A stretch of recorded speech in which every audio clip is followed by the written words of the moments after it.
sharing everything. I tried to get my children to speak. Oh yeah, 41. Use a different language. 41. You got it. Oh, heck. All right, ladies and gentlemen, welcome back to Torah Studies. It is exciting to have you all back here tonight. It's great. We have some good folks here at the table, and I'm happy to be along the journey for the journey with you. So please take a copy and pass. Thank you very much. So have you ever had this moment, this experience where you have anticipated something and been afraid, very apprehensive, anticipating something, and then when it plays out, it was easier than expected? You ever have that where in your mind it was built up to be like much scarier than, very scary, and then it actually worked out okay? Yeah? Can we relate to this? Okay. So I think like one of the most amazing examples of this is this week's Torah portion. I'm just turning off my ringer, but I don't know why I made the opposite sound of making a sound. But anyway, so what happens in this week's Torah portion? To find out, let's open up the Chumashim. Let's open them up to this week's Torah portion, which is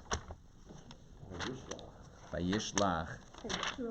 2:11. Thank you. Used to say when somebody left a position, either rabbi or cantor, Yes. we always used to ask the question: was it Vayetze or Vayishlach? Right. Did he leave or was he sent away? Right. There you go. Which one? Which parsha was it?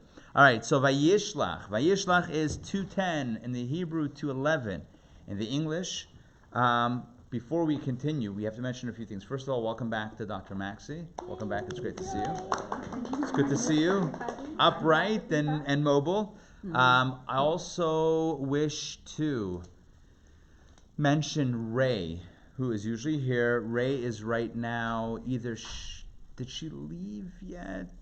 She left. She was supposed to leave the day before Thanksgiving to go to Israel. No, but I think she... Yeah. She is either here or out of town, but her sister is going through a recovery and is going through some treatments, and her son is also recovering from a major surgery. So we wish her and her entire family good health and lots of blessings. So I want to mention that also in the merit of a Torah study. May the whole family, mishpacha, be blessed. So this week's Torah portion, we talk about, it opens with Yaakov, Jacob, preparing to meet his brother Esau, for the first time in over 20 years. Oh. And the last time they were together, Esau wanted to kill Yaakov because he took his blessings. And one thing that Esau, his law in life is, you don't take my blessings. I'm kidding. I don't know if that was his only law, but that was something that also manifested itself when his blessings were taken by his younger twin. And so he expressed his interest in his heart and in his mind to, once their father passed away, to do his brother in. His mother, their mother intervenes. She sends Yaakov away. It's 20 years later. Yaakov has been through a lot in his life. He got married a few times. He's had a bunch of kids. And now he feels like it's time to go back. It's time to reconcile. It's time to go home. But going home means facing your brother. And so, with seemingly lots of trepidation, he embarks on that journey. Famously, Yaakov prepares for this encounter in 3 ways. Right? What does he do? Number 1, he sends gifts. Number 2, he prays. And number 3, he prepares for war. He's got all of his bases covered. He's going to try to appease. He's got diplomacy. He's got spirituality. Diplomacy is the gifts. Spirituality is the prayer. And he has a military option if need be. So those are the 3 approaches, 3 options that he has, in his belt. He splits his camp into 2. He reasons that if Esau attacks one, the other will survive. So he's strategic about this on many different levels. And as the narrative continues, they continue to journey. He sends gifts ahead of him, and the fateful night, Yaakov's family has crossed over the river. He has to go back. He's left a few things. He's alone. He wrestles with a mysterious man, i.e. angel, the whole night, and eventually he bests the angel and he receives a blessing. The very next day is when he encounters his brother Esau in the flesh. He encountered his brother's guardian angel the night before in that epic battle all night, and here he encounters his brother in the flesh. Oh, you mean that angel was Esav's guardian angel of really? Esau? Oh, wow. Straight up, Esav's guardian angel. That's what it that. says. That's what our sages tell us. Oh. Yeah. It says that every person, really every nation, certainly every nation has its own guardian angel. Esav is not just an individual. He's the father of an entire nation, Edom, which is the forerunner to the Romans. So when in Rome, Oh, wow. yeah, I don't know. Eat spaghetti. Eat spaghetti. My line is when in Rome, do like the Chazans, because my friend Shalom Ber Chazan is the shliach, one of the shluchim in Rome. So that's you always have a place to roam. Sorry. Famous expression, et tu Yaakov? Ed two, right? Yeah, exactly. So Esau was the father of Rome? Esav is the father of Edom, and Edom is likened in the Talmud, or compared in the Talmud, or associated better in the Talmud to Rome. That's what it says. I'm sure there's a complicated map of how everything. Must have found a way to prove it somehow. They somehow work that in, but Esav is Edom, and Edom is related to Rome. It says we are in the Edomite exile, because that's the last, right? They destroyed the temple, and we're still the second temple, and that's where we still are. So, getting back to the narrative, let's turn to page 219. Here, Yaakov confronts Esav, and like I mentioned before, sometimes we're apprehensive, we think the worst, and it turns out not so bad, not so terrible, and indeed, spoiler alert, that's what happens here. All right, take it away. Adina Malka, please, chapter 33. Here we go. Yaakov sent angels ahead of him. No, 219. Oh. Turn a few pages. Chapter 33. Oh, I'm sorry. No worries. Two. And boom, right there. Okay. Yaakov looked around to see, and look, Esau was coming, and 400 men were with him. So Yaakov divided the children among Leah, Rachel, and the two maids. He placed the maids and their children first, Leah and her children behind, because they were more cherished, and Rachel with Yosef last, because they were most cherished. Now that's Rashi's commentary explaining the order of proximity to the front lines, and it seems like and then we wonder why Yosef was yeah, it's like, oh, so remember you were in the back protected with we were in the front. All right, continue, please. Okay, he went ahead of them to protect them and prostrated himself progressively on the ground 7 times until he approached his brother. I just picture it. You ever see these people that can dance where they like go down and they go like do the old, what is that? The worm, right? I just picture it. I'm kidding, sort of, but that's what I picture. Continue. This aroused Esau's compassion. So Esau ran towards him and embraced him. He fell on Yaakov's neck and kissed him, and they wept. Wait, so you see what just happened there? Yeah. So instead of like pulling out armaments and violent actions, what happens? Esau falls on Yaakov's neck, kisses him, and they wept. Now, I have to tell you, the commentaries say, not so fast. Esau wept on his neck, he tried to bite him.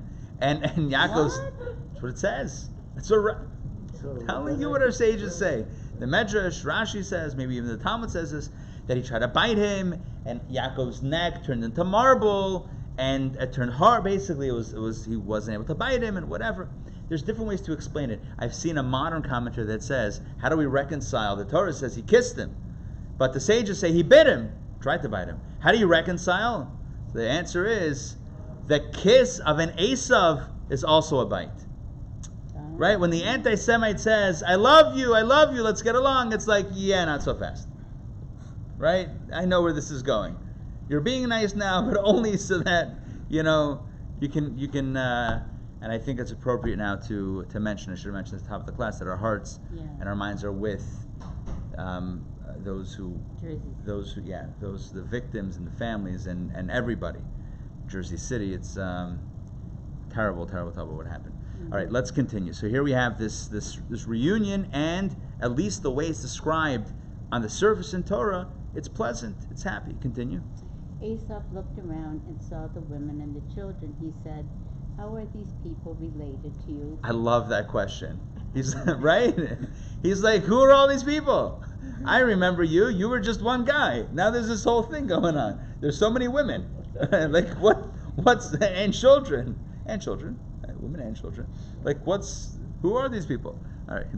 Yaakov said, "They are the children whom God has graciously given your servant." The maids approached Esau both, they and their children, and they prostrated themselves. Leah and her children approached and prostrated themselves, and afterwards Joseph and Rachel approached and prostrated themselves.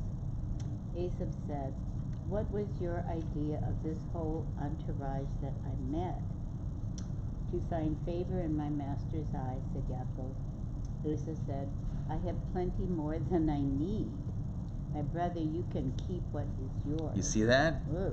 He's saying, why did you give me all these gifts? Because I wanted to give you gifts. He's like, keep it. I don't need it. I'm good. I have. Esau knew how to take care of himself. He was good. He was. Doesn't fit with last night's class. Huh? Doesn't fit with last night's class. With an Last Esau. night's class, I mean, your animal soul always needs more. Material. No, but if you look at the language, he says Yesh li Rav. I have a lot. Oh, Rav okay. almost implies I have a lot, and I wouldn't mind more. I'm not going to take yours, but it's still about taking. Continue. Yaakov said, "Please don't say that. If indeed I have now found favor in your eyes, then take my gift from my hand." It's that awkward moment where everyone's fighting over, like, are you going to take the gift, not take the gift? It's like, right, it's like, who picks up the check? Right, who picks up It's the like, check. there's like that whole dance around it. All right, go. Right, yeah, it's like, okay, fine. Yeah, the worst is when you're doing that, and like, okay, fine. Like, oh no, you were supposed to still Right. All right, that's good. You gotta play the game. Not speaking from personal experience. 221. But Yeah, Esau sorry. wasn't offering the women and children. He was just offering all the livestock, right? So Yaakov was only offering the livestock. Yaakov was offering the gifts to his brother to appease him, because last time they met each other, he wasn't happy with him. So yeah, he was not offering his family. He was offering various gifts. Okay, Exactly. Right. Yeah, okay. Yaakov, Maybe he told his kids, if you don't behave on this journey, if you ask me when we're getting there one more time with the livestock. I'm kidding. He didn't say that. Chas v'shalom. Continue. Okay, Yaakov intimidated Esau by saying, "You deserve the gift simply because I have seen your face, which is like seeing the face of an angel of God. For I have indeed seen your guardian angel." Again, this is Rashi in parentheses. "And you have been appeased by me. Please take my gift, which has been brought to you through tremendous effort. For God has favored me, and I have everything I need." Yaakov urged him, and he took it. Aha! He did take it. Mm-hmm. He's like, no, I don't need it. Okay, fine, I'll take it. All right, continue. Esau said, "Set off and we'll go together.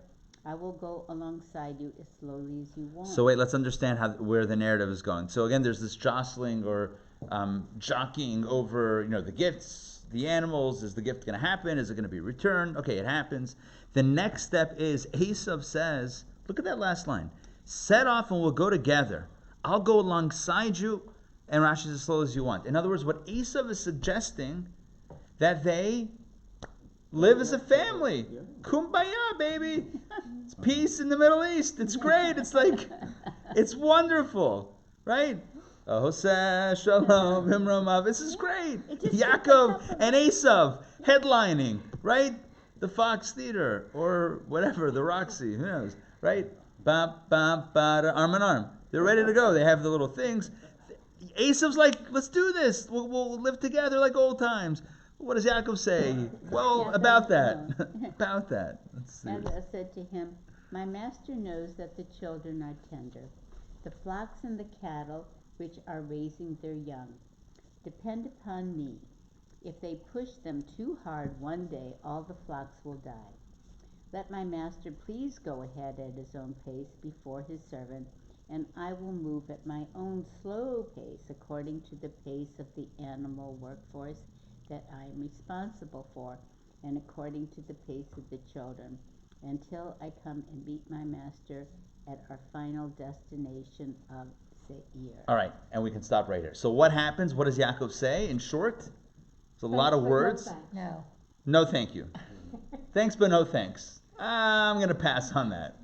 Right? I love the fact that we're all getting along, but you know what? I'll see you when I see you. I'll see you in a bit. We'll catch up. You guys go ahead. We'll totally catch up. We're on our way. Don't wait for us, right? Don't call us, we'll call you. That's what he says. And we'll meet in Seir. Let's take a look at Rashi. So we can close for right now, put away the Chumashim, keep it handy, maybe we'll need it, and pull out your Torah studies text, because we have a nice translation of Rashi here. Let's see what Rashi says, commenting on the words of Yaakov in his declining Esav's offer to travel and journey and live together. So take a look at lesson number 7, Vayishlach. This is text, should be text number, what is it, 1b? 1B. Okay, 1b. Page 141. Perfect, thank you. 141. Steve, please read this. Take a look at Rashi. Until I come to my master to Seir, behold him to a longer journey, although he intended to go only as far as Sukkot. He said to himself, if he intends to harm me, he will wait until I come to him. But he did not go to Seir. So when will he go? In the days of Mashiach, as the verse states, and Savior shall ascend Mount Zion to judge the mountain of Esau. There are also many midrashic interpretations to this section. Okay, so let's understand. Rashi says like 3 things, and each thing has many things to it. So the first point he says is, when Yaakov says to Esav, you go ahead. We need to go slow. I have kids, I have cattle, can't push them too hard, it's not going to be good. You go ahead. Until I come to my master to Seir. He says, we'll meet up in Seir. So Rashi says, point number 1. It's important we understand Rashi. The whole class is based on this Rashi. So Rashi's point number 1 is that Yaakov told him that he was planning on going to Seir when in fact he was really planning on going to Sukkot. He told him of a longer journey, of a longer destination, when in fact he was not planning on going that far. He was only going to go up to Sukkot, which was a shorter distance. In other words, he was sending Esav ahead, further away from him, while he was remaining back somewhat. Okay?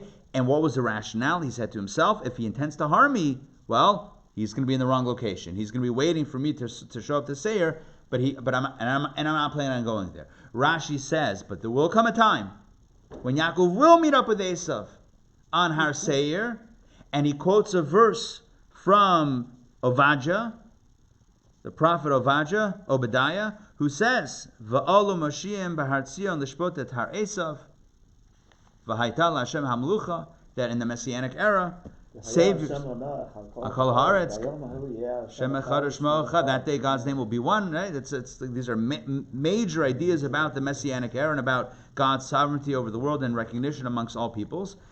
But as part of that, as the lead into that grand finale, as the Chazan pointed out, it says, and saviors shall ascend Mount Zion to judge the mountain of Esau. The mountain of Esau is Har Seir. That's a reference to Seir. Which means that at a certain point in time, the Yaakovs and the Esavs will have a coming together, have a reckoning, a reconciliation, whatever it is, in the Messianic era. So Rashi says, number 1, he threw him off the trail for safety. Number 2, it's going to happen at some point when Mashiach comes, and when everyone's together again. And number 3, there's also many midrashic interpretations. So now let's jump into the questions. Right? Rashi makes sense? Great. Good. Question number 1. So he's concerned about safety, yeah? Okay, great. So Esav is going to be waiting at Seir, right? You'll be like, well, all right. And it's not like he's going to text him and say, where are you? Well, here's the question that I want to ask, and that is, if he doesn't show up, and he's really wishing to harm him because he has, let's say, he's regretting not harming him when he had a chance, right? Not biting him harder, or whatever it is, according to that interpretation. So why wouldn't he look for him and just, backtrack a little bit and find him in Sukkot? How is he safe? Okay. In other words, how is that going to help him? That's question number 1. Question number 2 is, so what we're getting here, the energy that we're getting here is, once again, I retract that, is that Yaakov is being deceptive. Correct? He's telling Esav, I'll meet you there, And he's not intending to go there. Oh, so Yaakov is being deceptive. Okay. And somebody could say, well, that seems to be a pattern, right? Yes. Took the blessings, he dressed up in his brother's clothes, he did this, that, the other. And so here we go again. Yaakov is once again fooling Esav, right? Look at it. Esav has good intentions, and Yaakov is not giving him a straight answer. So how do we understand that? Yaakov, our patriarch, it says midat emet liYaakov. It says the attribute of truth has been granted to Jacob, to Yaakov. So how do we understand this? How do we wrap our heads around this misdirection? Okay, especially when, and if you want to say, well, yeah, it's deception, but it's warranted deception because he's concerned about his own safety. But once again, then the first question returns, and that is this really going to protect him? Is this really going to make him safe? Because how hard is he to track down? He's got a big family. And Jews make noise. It's a thing. Jews make noise. Yeah? You ever see Jews at an amusement park? It's always a thing. I'm kidding. It's always a thing no matter where, right? It's always a thing because it's always a thing. Okay. Yeah, so the Jews wouldn't be hard to track down. So the question is, how did this help? You know, maybe throwing him off the trail for a little bit, but ultimately it's not security. Second of all, it's deceptive, and if you want to say it's deceptive for security, again, it's not such security. So let's look at, because of these questions there are different interpretations. So the Abarbanel. The Abarbanel, Rabbi Dan Yitzchak Abarbanel, there's a song that was written about the Abarbanel. You know this one? Abarbanel. All right. Okay, the Abarbanel. The Abarbanel. We think you're swell. Abarbanel. Okay, so text number 2. Let's take a look. This is a different interpretation. David, please read this one. He completely changes the narrative. You got it? David, text 2, page 142. To distance Jacob from empty words and deception, it seems appropriate to explain that the verse in an unconventional manner. Jacob says, until I come to my master. And what he means is, until I come to my master Isaac, namely his father and true master. Again, so the Abarbanel says, because he's bothered by the notion of Yaakov being deceptive, he says, I have to give a different interpretation, which is not literal, and it's unconventional, it's not pshat, but I have to say this because otherwise it feels too messy. So he says, when Yaakov says to his brother, you go ahead and I will eventually meet you. So he doesn't say you, he says, I'll meet my master. So he says, what does it mean, I'll meet my master? He meant, I'm going to go home to our father, to Yitzchak, to Isaac. He wasn't telling him, I'm going to meet you. He was telling him, I'm going to go to Abba, to father. Tati, dad, I'm going home. Now, but it says, the verse says, the English cut out the point. The Barbanel in the Hebrew makes sense. The English, they adopted the translation. It doesn't work. Okay, if you want to know how to read this, text 1a is the Hebrew verse that we're working with. So it's only going to work in the Hebrew, but it says, this is Yaakov speaking to Esav. He says, Yaver na adoni lefnei avdo. You shall pass before your servant. In other words, you go along ahead, and I'm going to wait to do my thing. Ad asher avo el adoni se'er, until I come to my master in Seir. Now again, the simple explanation is he's telling his brother, you go ahead, I'll meet you there. The Barbanel says no. He's telling his brother, you go ahead. Where? Seira. The last word of the verse, Seira, to Seir, that's out of order. That should go to the beginning of the verse where he tells him, Yaver na adoni lefnei avdo, you pass before me. In other words, you go, where? Seira. You go to Seir. Okay, that last word belongs at the beginning of the verse. Okay, he's telling him, you go to Seir, and where am I going to go? Ad asher avo el adoni, and I will go to my master, where? To Yitzchak. He wasn't promising him to meet up with him, because that would have been a lie, and that's deceptive. I understand that, but if you look at the Barbanel, he says, he's trying to... V'tia kavan ad asher avo el adoni.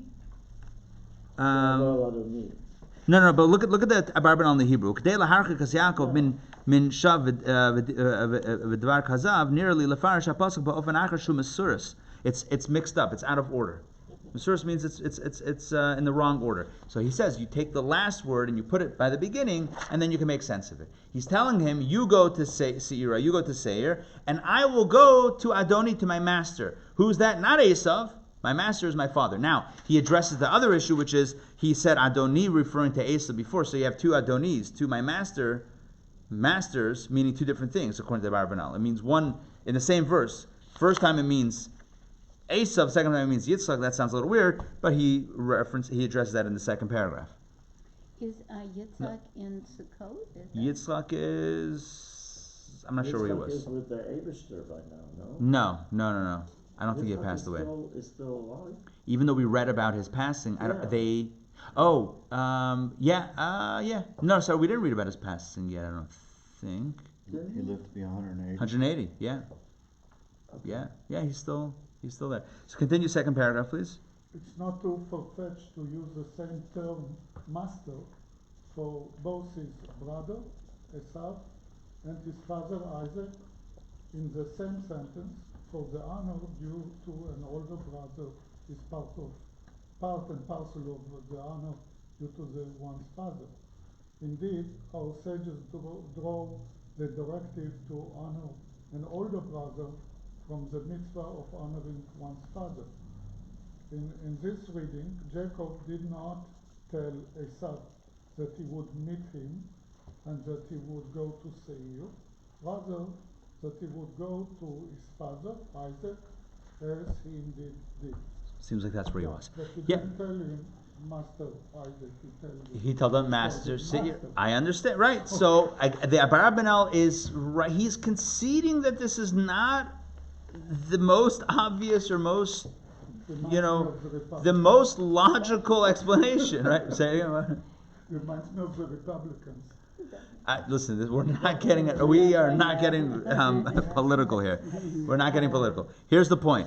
The point is the Abarbanel is lechatchila, is from the get-go saying this is going to be a what's it called again? This is going to be a non-intuitive, unconventional, not simple explanation, but he's doing it because he's troubled by Yaakov's lack of honesty here by telling his brother that he's going to meet him and he was never planning on doing it. So in order to avoid that, he says, look, he's telling him he's going to go to his father, and meanwhile Yaakov should go to Seir. That's how he reconciles it. But we're not going to stick with that. Why? Because number one, it's not the simple reading of the verse, number one, and number two, it still doesn't help us if we're trying to explain Rashi.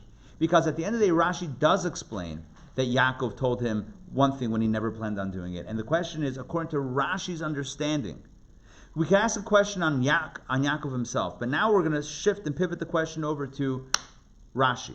As Rashi understood our patriarch Yaakov, how was he okay with that? How was Rashi okay with that understanding? Again, Rashi's telling us that Yaakov misled his brother because he was concerned about safety. Number one, how is it protecting him? Number two, how is he being dishonest, even if he's concerned about safety? And I'll ask more questions. Number three, why does Rashi add that when Mashiach comes, he's going to end up going there? How does that help? Because he's now being honest? Maybe. Maybe he's being honest, eventually I'm going to get there. You could say that. But we have this curious mention of referencing the days, the Messianic era, when the saviors are going to go to the mountain of Esav. Okay, so that's an interesting reference. And the final question that we're going to ask on this Rashi is, and we have to start getting into the explanation after all these questions, is Rashi ends off by saying there are also many midrashic interpretations to this section without stating what they are. Rashi is very mysterious here. He's like, oh, and by the way, there's so many other things that are said about this. Gotta go, gotta run, sorry, next verse. Like, why, just dropping that in there? What? It's totally not Rashi's way. Rashi is not midrashic. Rashi tells us pshat. Rashi gives us the simple explanation. He's in, he's out. Rashi's very concise. If Rashi was very long-winded, our chamashim would be like this big if they had Rashi. Rashi is super concise. For the amount of commentary that he fills in, he writes a few words and he gets you going. He answers questions without even asking them. He just gives you an angle. Always based on what others wrote. Right. He's Almost almost always based on another that, but story. he's concise, and he doesn't say, well, the Midrash says, he just jumps right in. And there are commentators on Rashi that tell us that reference, okay, where he got it from and how he wove it together. Here Rashi says, in his own words, and you should know, there are many midrashic interpretations on this. Very unusual for Rashi to do that. To not explain it, to just drop that reference and say many midrashic things. So it must mean something else. And again, that's another question we're going to address. Now, let's continue. Text number 3. Text number 3 is a more allegorical interpretation of this story. And according to this interpretation, which is from the Paneach Raza, so he explains that what Yaakov was telling Esav is, let's divide Olam Hazeh and Olam Haba amongst ourselves. What is Olam Hazeh and Olam Haba? This world and the world to come. In other words, you take the material stuff and I'll take the spiritual stuff. Which is kind of what they were doing anyway. Which is kind of what they were doing, exactly. It seems like Yaakov, Their whole life.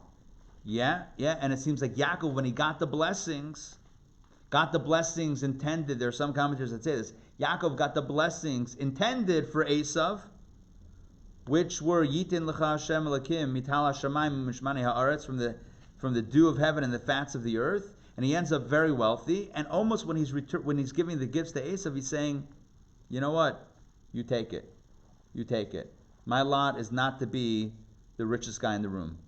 My lot is to be, So see, according to this interpretation, following this idea, this notion, text 3. By the way, that's also a lesson. Sometimes we want things that may not be our, we have our eyes on something that really belongs to someone else. And maybe we don't need that in our lives. Maybe we're meant to live a different type of existence. That's another thing to ponder at some point. But no, because text 3. So text 3 is where we pivot to this explanation of, well, another way to look at the story is Yaakov is telling Esav, you go ahead. I'm going to go slow. I'm always going to be behind you in this world. When Mashiach comes, I'll catch up to you. In other words, in a spiritual time, I'm right there. But when it's materialism, I'm always going to be lagging behind. Joy, please read this text number 3. Now let my master go ahead before his servant. Then Midrash reads these words as a division of worlds. Jacob tells Esau to take the first portion, this world, where Jacob lags behind, suffering in exile, whereas later he will come to my master in Seir. The last letters of these words in Hebrew spell the name of Elijah, the prophet. Jacob will only catch up to his brother in the era announced by Elijah. So, what's the reference there? The last letters of the words in Hebrew spell the name. Okay, so the last letters of, it's kind of cool. So text, again, we have to go back to text 1a. It's Avo.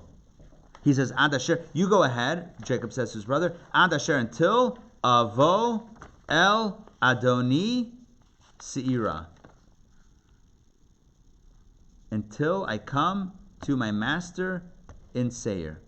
The last letters of Avo, El, Adoni, Seira, Aleph, Lamed, Yud, Hey, basically spell Eliyahu. Almost. Without the last Vav. But it's close. Eliyah. Who? Eliyah. Ooh. Alright, we got super close. Did you say Super that close. Obadiah also made that same, Obadiah, prophecy? yeah, exactly. Yeah, Obadiah talks about how in the end of days, well, beginning of days, whatever. It is, Right. לפני בו יום הגדול והנורא, והשיב לבבות הבנים. Yeah. So there's two references. Listen, Chabad usually doesn't dabble in Navi. You know why? Yeah. Because we're non-profit. Yeah. But not. However, tonight we're making an exception. All right. So jumping back in. Basically, according to the Midrash, Yaakov was telling Esav, listen, Herzchaim, listen up. You're going to go in this world, in the world of material stuff, in the world of materialism, physicality, gashmiyut, you're going to reign supreme. You're going to be ahead. You're going to be leading the race. I'm going to be behind, lagging behind. We're going to go slow. But there will come a time, right, when it's a spiritual reality, I'm going to catch up and I'll meet you there. All right, that's a nice explanation. Does it really satisfy our questions? Not really, but it's something to keep in mind because we're going to weave a bunch of things together. Let's introduce one more idea. Which, by the way, this idea may sound interesting, but it's not so satisfying because it means that as long as the Mashiach is not here, we always have to play second fiddle. I don't know. That sounds kind of, not so happy. Text 4. And the lack of happiness continues with text 4. Continue. Chazan Ben. Okay. If one who worships idols asks a Jew where he is going, if the Jew only needed to travel to a single parsah, he ought to respond that he is traveling 2 parsah. The old switcheroo. Right? If the idol worshiper, someone who we think might have ill intent to harm, God forbid, someone, right? So if he says, hey, where are you going? So you throw him off. Right? Kind of like what Yaakov, this is how we learn it from Yaakov. So tell him further than where you're actually going. Right? Tell him, I'm going all the way. If you're only going 1 parsah, 1 mile, whatever it is, 1 parsah, tell him 2. So get him out. So he's laying in wait for you somewhere else. You're like, whatever. All right, we're on camera. So basically, the point is that you throw him off the track. Trying here. Throw him off the track, and you're safe. So that's what this is. Hold on. This is Shulchan Aruch. You know what Shulchan Aruch is? Code of Jewish law. This is straight up Jewish law. This is how we're supposed to. No, because it's been replaced by meetings. The Shulchan Aruch. Because all these shuls, all they do is have meetings. Oh, right. Yeah, this is true. Right. We've replaced law with meetings. Yeah. However, the Code of Jewish Law says that if you're concerned about safety, throw them off of the travel. And once again, we're still left with the question. Okay, so we're now advocating not being honest in the Code of Jewish Law. Okay, maybe it's for safety. But also it seems like, once again, we're resigning to the fact that we might be victimized and we're in danger. So there's got to be a more empowering message here rather than playing the victim or fearing victimization. So let's understand, let's try to unpack a deeper, more empowering explanation of this whole narrative, which will draw together what we just learned in text 3 and 4 and explain Rashi. We have an ambitious goal, but I think you and I together, I think we can pull it off. So let's understand a much deeper way of understanding the story of Yaakov and Esav. You see, Yaakov and Esav weren't just 2 brothers living in ancient times. However, they are rather 2 paradigms, 2 realities in our lives in today's day and age. Yaakov represents that which speaks to your purpose in life, your mission and purpose, what your goals are, what your ambitions are in a divine sense. So Yaakov is your purpose. And Esav is representing the one who is trying to get you distracted from your purpose.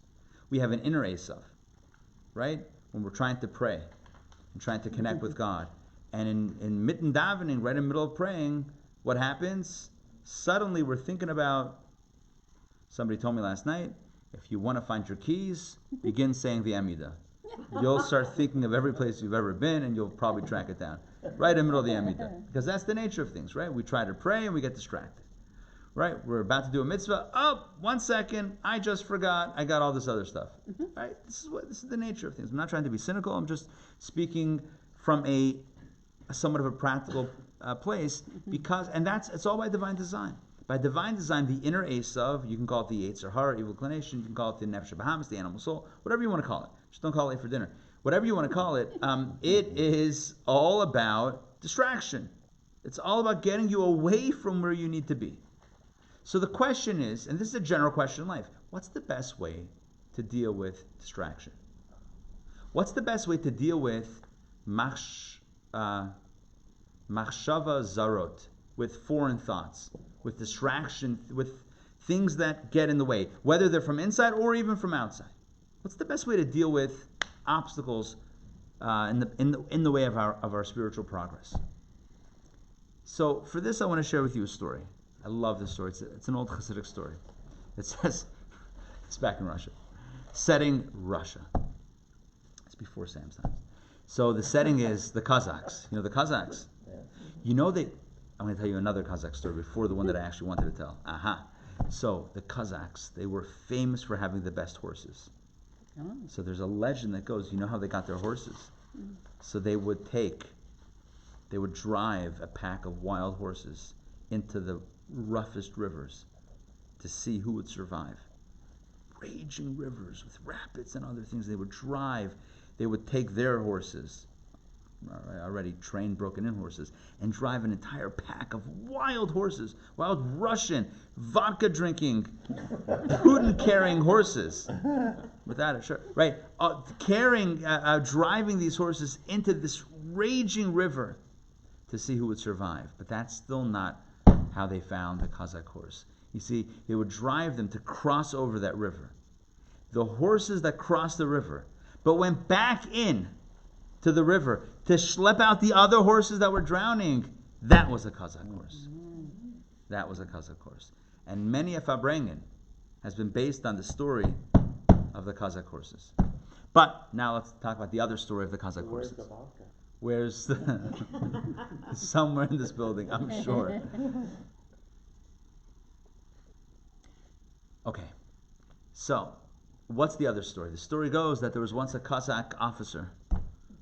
Kazakh, I don't know if they were called officers, they were just called Kazakhs, who went through a town just with his horse, just running through the town and looting and doing what the Kazakhs did. We're not pro-Kazakhs, we're just talking about them. We're not saying what they did was good, but we're just saying what happened. Right? When he went in, he tore apart the town. It was, for the Kazakhs, a heroic moment.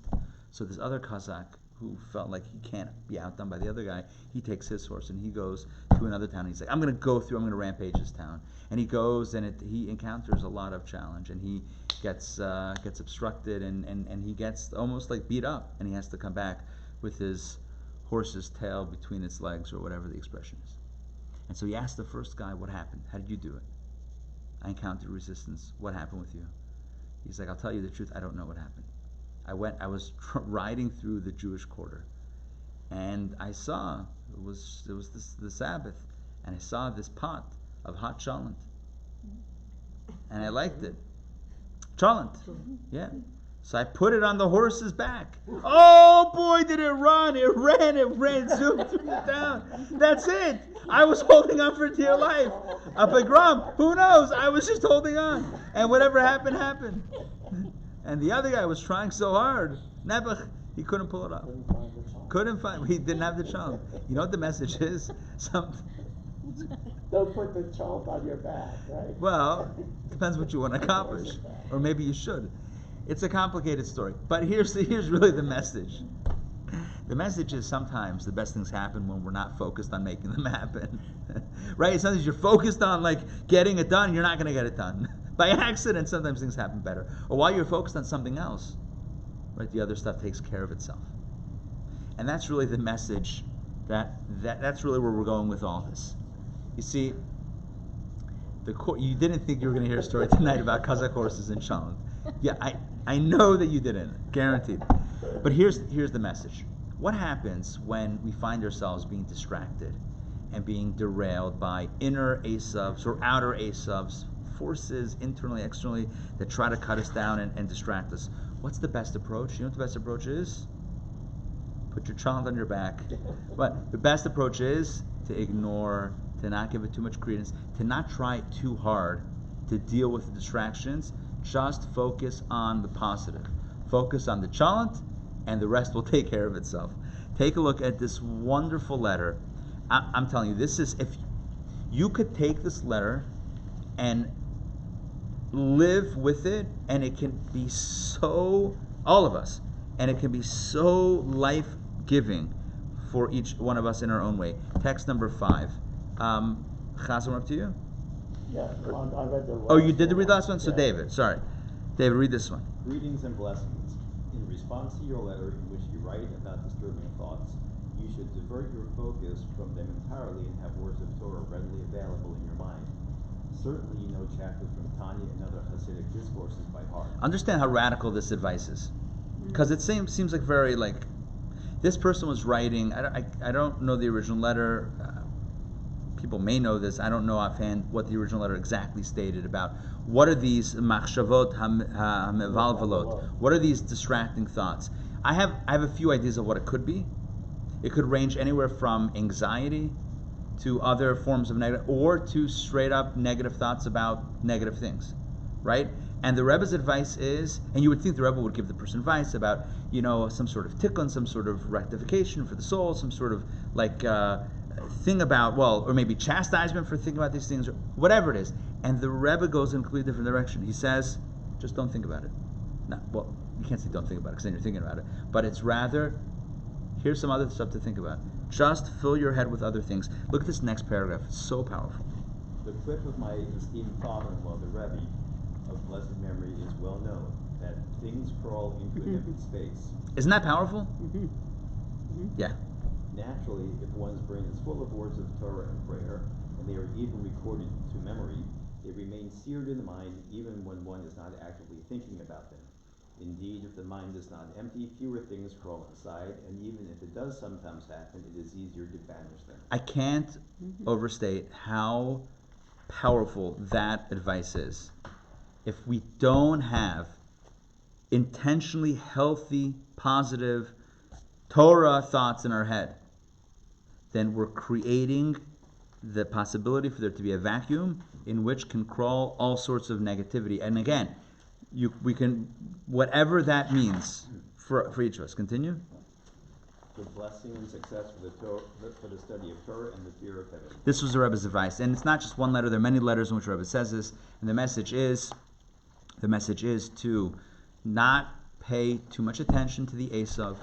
Don't worry about the negative. Don't worry about the distraction. Don't get involved with it and mesh in it. Focus on the positive. Focus on the words of Torah. Focus on the healthy thoughts. And that's where you need to be. Put your head in the healthy space, and automatically the horse will do its thing once you have the chant hooked up to its back. Why does he say, and the fear of heaven? And the fear of heaven means that fear of heaven is not about being afraid. It's right, you're Shemaim. It's not about being afraid, like, ooh, I'm scared. It's rather about recognizing having awe. But it's even more than that, because I think it's even more than that. I think the point is to recognize who and what is in control. See, I think, if we're talking about anxiety here, that stems from fearing other things, other forces. The Rebbe says there's nothing else to fear but fear itself. No, that's not what the Rebbe says. There's nothing else to fear. The only power and control is Hashem, and Hashem loves us. So what could go wrong? But it's about positivity. It's about advocating for positivity. Here is another. I love this line. Again, another thing to live with. Put this up in your fridge, or don't. But put this in your heart. This is from the Kotzker Rebbe, text number 6. It's so funny. I like these a lot too. I want my followers to abstain from sin, not because it's forbidden, but because they don't have the spare time. Isn't that amazing? So Too busy to get in trouble. What's the point? The point is, what's the best way to stay out of trouble? Stay busy. What's the best way to make sure to get rid of negative thoughts? To just be involved in positive thinking, positive thoughts. It's not about cucking in. How do I get rid of the thought? What should I do? What's my strategy? Stop it. Right? Just focus on the positive. Right? Just learn more Torah. Commit more Torah to memory. Have verses and prayers in your mind that you can think about. And if that's what you're involved with, you automatically won't have space for the other stuff to crawl in. And as Rebbe says, and even if it does happen to fall in, you can easily divert your attention because you are exercising that brain, that muscle. That muscle, i.e. the brain. So what's the message? Here's the message. Esav, let's reimagine the story. Esav comes to Yaakov and he says, hey, let's head out together. And understood in the context of the Torah, we can understand this as a nice overture of a kumbaya. He wants to get together and it's going to be a party. It's going to be the end of the movie and they walk into the sunset arm in arm. Okay, but let's not go with that approach. Let's go with the approach that Esav still represents Esav and Yaakov still represents Yaakov, i.e. Yaakov is a life lived with purpose and Esav is the distraction, the evil inclination, the animal soul, the thing that bothers us, that distracts us, that takes us away from where we need to be. Okay, so how do we deal with that? You know what we say? You go on ahead, I'm going to go.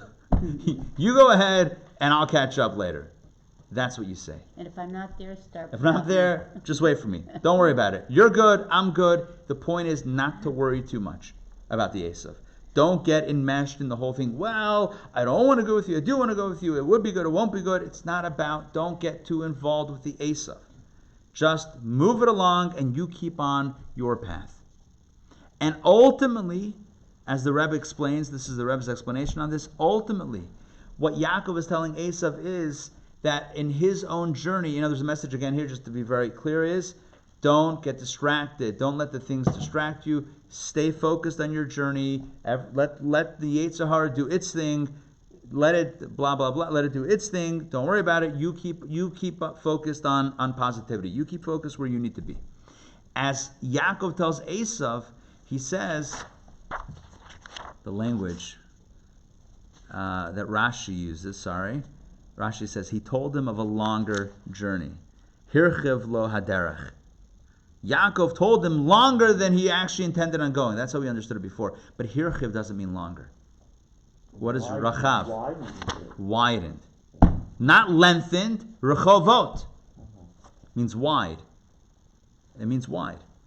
So everyone translates Rashi as Rashi is saying that Yaakov told him longer and he ended up going not so long, right? He told him Seir and he ended up only going to Sukkot. He's waiting for him further down the road. It's not what Rashi says. Hirchiv lo haderech. He broadened the road. You know why? What Yaakov was telling Esav is, look, I don't have time. I don't have time to get involved in all this stuff. I have a path, a mission. Right? And what's the mission? Ultimately, to bring Mashiach. And that mission, which is why Rashi mentions Mashiach, Messianic era, and that mission is broad. It's all-encompassing. There's so many pieces. It's so involved. It's not about longer or shorter. It's a broad mission. And along the mission, at some point, Esav's also going to get swept up in it. Hopefully, we'll get swept up into this mission of goodness and light, as opposed to darkness and the opposite of goodness. And the message here is that Yaakov is telling Esav, you go ahead, I'm not going to bother you, and I have my own path, and my path is a broad path. The path is a path of mission, and a path of bringing about the ultimate redemption. Take a look. Try to see which text can capture this. Text 7 has this a little bit. Text 8. You can tell we live in a different age. Who? Rabbi. Yeah. Today he wouldn't dare write all of this when he says, "Just was a goy." Yeah, but he doesn't. You know what I mean? It does. It's not about that. I know. It's about goyishkeit. That's what it is. It's about the antagonist. It's about. And by the way, you know what the Yetzer Hara is called in Hasidic terminology? What? The goy shebekir b'cha. Okay. It's not about it. It's not about the Shebekir shebekir b'cha. In other words, it's not about a human persona. It's about a concept. And what's the concept? It's that which distracts us from our purpose, right? That's what it's about. So the message here is that what does a human being do when you have the inner voice that says, nah, don't do it, do this instead, whatever the inner voice says, distracts us, brings us down, tries to derail us, whatever it is. You know what you tell the inner voice? You go on your way, I have my own path. That's exactly what Yaakov told his brother Esav. And it's a line that we can use in our own heads, in our own hearts, to keep us focused. And that is lazim gain, right? You go your way, I'm going to go, right? Isn't that perfect? Mm-hmm. There you go. You do your thing, I got my thing. I'm not going to get too Derailed. too hot and bothered over your latest hamtza'ah, your latest mishagas, your latest ideas. Yeah, you got a great, wonderful idea. That's great. I'll meet you in Seir. And he didn't mean it dismissively. He really meant I'll meet you in Seir. Because the collective mission of this broadened path, which is the path of light, the path of purpose, the path of goodness, the path of godliness, is to get to Seir, i.e. Mashiach, to get to Elijah the prophet, to get to that heralding of the Messianic era. That's the goal. That's the tachlit. That's the epitome. That's where we're headed. And so, in the final analysis, we could say, as the Rebbe says, that Rashi understood the story of Yaakov and Esav. Not that he was solely throwing him off the path to protect himself from bodily harm. That's a simple way of understanding Rashi. But on a deeper level, what Yaakov was telling Esav is, I got a lot of work to do. I have a lot of avodah. I have a lot of work to do. And it's going to be a long journey. This is not a quick fix or a quick hit. This is a long journey. It's going to be a slow pace. It's a broad journey. And you know what? In every era, the journey is different. For every person, the journey is different. When I say the journey is different, how everyone deals with their Esav, how everyone deals with their challenges, and how they keep on moving, it's different. Which is why Rashi says there are many midrashim about this verse. Everyone's got their own medrash. Everyone's got their own pshatel. Everyone's got their own interpretation. Everyone's got their own flavor on it. Everyone's got their own angle. Everyone has their own experience of this. Everyone's path in life is a little bit different. We have a general mission that's the same. Do good things, right? Make the world a better place, generally speaking. But individually, we each have our own context, our own little corner of the world, with our own Yetzer Hara, our own force inside that distracts us, and the stuff outside that tries to derail us. And the message here is, no matter who we are, no matter what our challenges are, no matter what we've seen, no matter what we've done up until now, the message is the same. When the distraction comes, tell him, you keep on going. Here you go over there.